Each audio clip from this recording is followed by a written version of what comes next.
datang yaitu untuk melakukan penyimpanan sosial. Terus bagaimana Bu kondisinya Mbak Farah ini? Saya semakin khawatir terhadap anak saya. Anak saya itu udah di luar kamar dan apalagi dia selalu menolak pergi dengan tetangga, temannya. Saya khawatir ini. Bu, itu bisa jadi tanda soal sosial, Bu. Nanti kami akan coba evaluasi ya.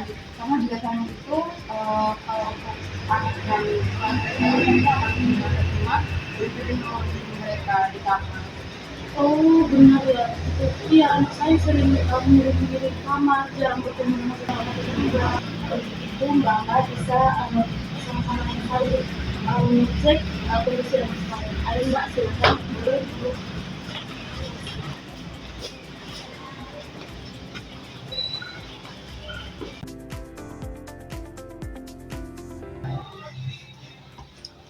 Nak, buka pintunya nak.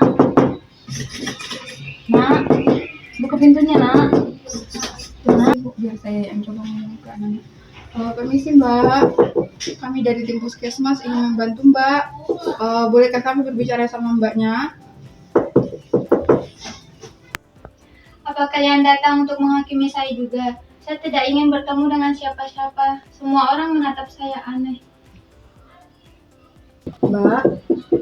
Mbak di sini kami hanya untuk ingin membantu Mbak, bukan untuk menghakimi Mbak. Mbak bisa kok bicara atau cerita apa yang Mbak rasakan belakangan ini.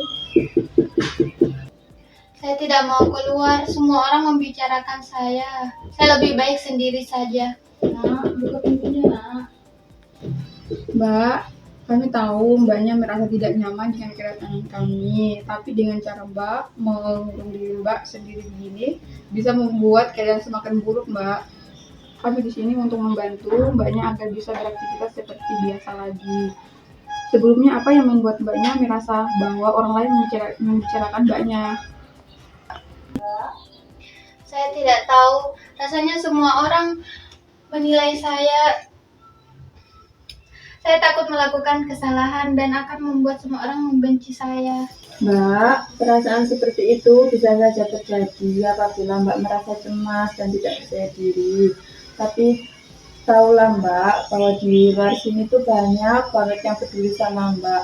Bahkan ibu Mbak di sini tuh sangat khawatir sekali dengan kondisi Mbak.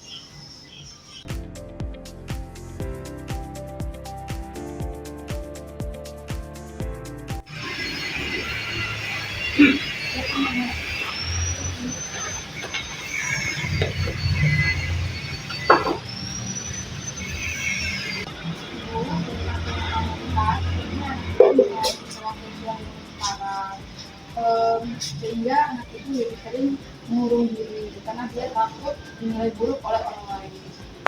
Kami sudah mencoba mengajak dia berbicara, dia selalu mengurung diri. Apa yang bisa kami lakukan Mbak? Itu untuk salah satu langkah yang bisa ibu lakukan yaitu bisa menciptakan lingkungan yang aman dan nyaman bagi anak ibu.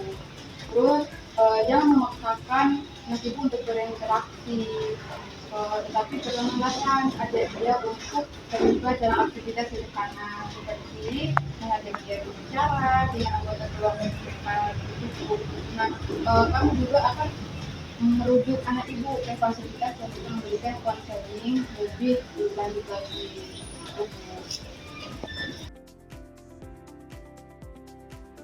Ibu, situasi sosial itu seringkali berkaitan dengan kondisi psikologi anak ibu. Nah, ini seperti anak ibu akan mengalami depresi atau gangguan kecemasan. Nah, penting untuk ibu dan keluarga untuk mendukung anak ibu tanpa memberikan tekanan yang berlebihan pada anak ibu. Kadang dukungan emosional yang sederhana itu bisa membantu bagian sangat besar.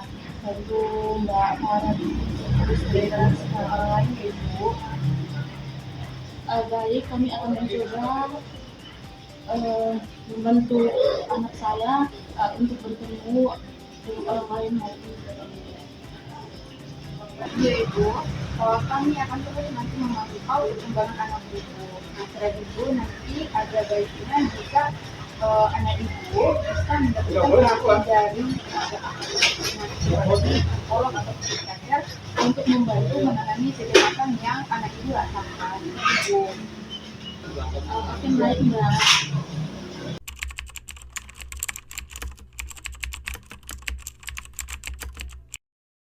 Selamat siang, Bu. Siang.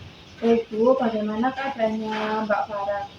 Sekarang setelah 2 minggu kemarin menjalani saran yang kami berikan, Puji syukur anak saya sudah mulai sedikit berbicara, tapi enggak bicara banyak-banyak, dan dia juga sudah mulai duduk bersama kami di ruangan kami.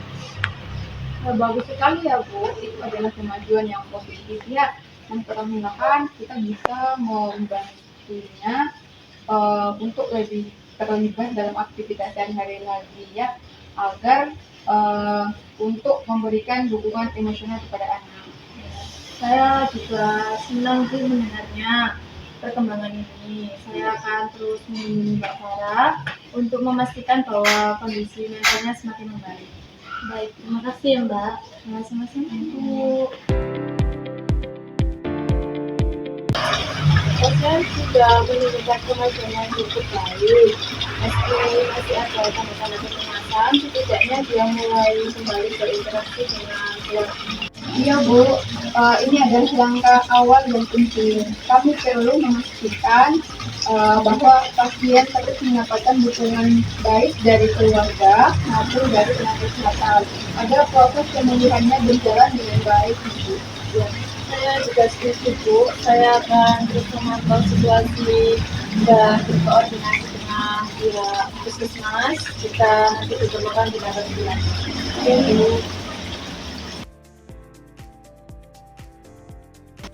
Bu, kami sudah mengamati perkembangan anak itu selama beberapa minggu ini ya. Nah, meskipun ada sedikit kemajuan isolasi sosial yang anak ibu alami masih cukup berat dan sepertinya perlu penanganan lebih intensif di rumah sakit jiwa. Jadi maksudnya Mbak, anak saya harus dirawat di rumah sakit jiwa. Apa itu perlu ya Mbak? Tuh, Bu. Kami masih bisa berharap anak saya masih pulih di rumah aja. Bu, untuk rumah sakit jiwa sendiri itu memiliki fasilitas dan tenaga ahli yang lebih lengkap. Nah, untuk menangani gangguan kejiwaan seperti yang anak ibu alami itu dengan perawatan yang lebih intensif. Kami harap kondisinya bisa pulih lebih cepat. Gitu. Kami juga memahami kekhawatiran Ibu.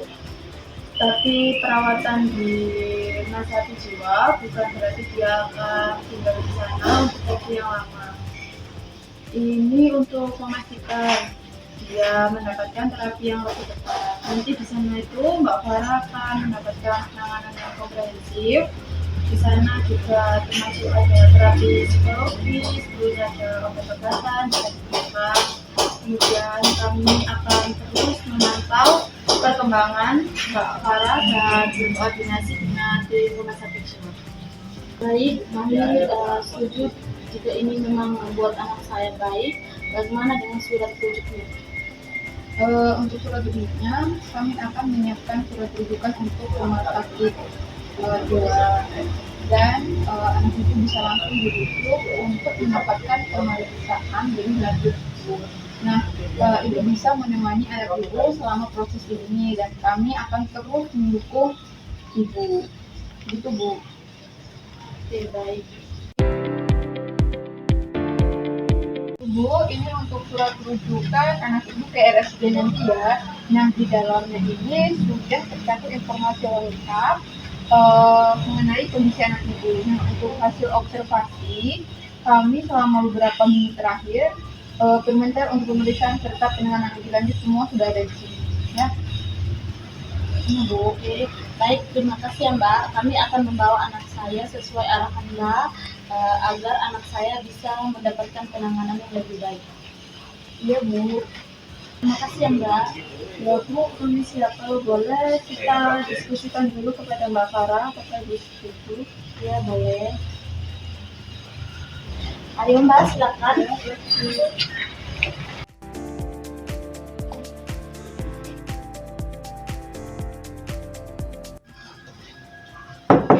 Nak, Ya, Bu.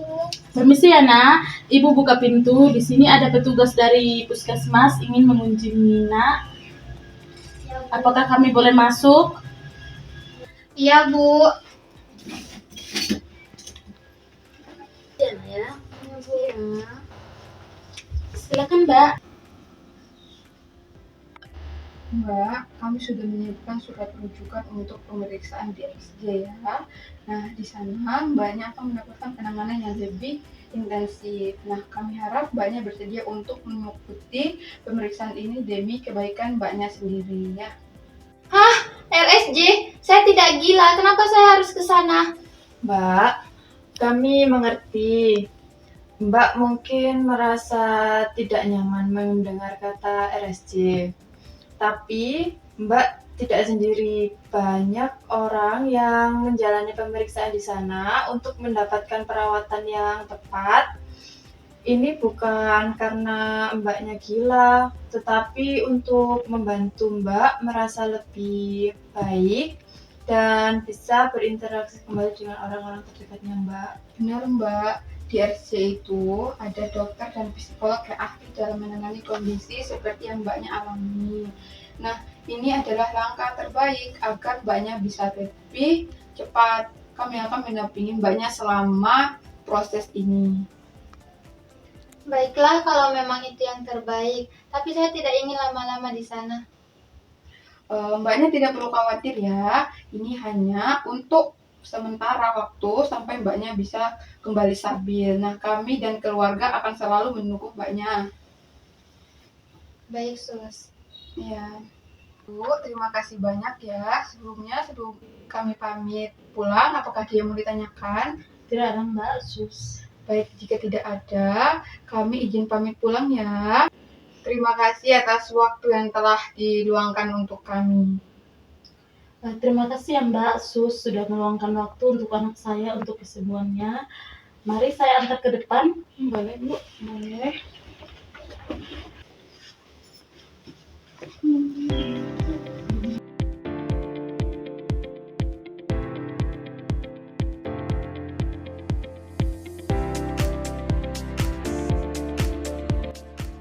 Audio Jungle.